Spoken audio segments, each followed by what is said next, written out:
Ming bir hadis. 393 hadis. Haqqun lillahi ala kulli muslim an yaghtasila fi kulli sab'ati ayyamin yawman yaghsilu fihi ra'sahu wa jasadahu. Har bir musulmondagi Allohning haqqi har 7 kunda bir marta butun a'zosini yuvib g'usl qilishligidir.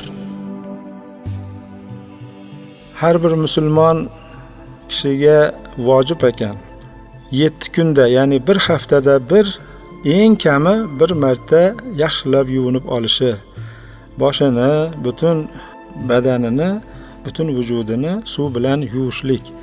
Hatto mana shuni ham payg'ambarimiz alayhisalom ta'lim berib o'rgatyaptilarki, buni hatto payg'ambarimiz aytmasalar ham har bir inson o'zi insonlik nuqtai nazaridan qilish kerak.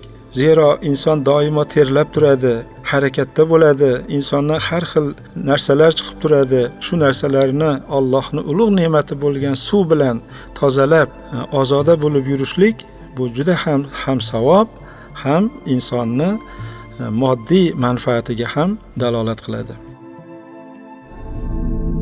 Ming bir hadis.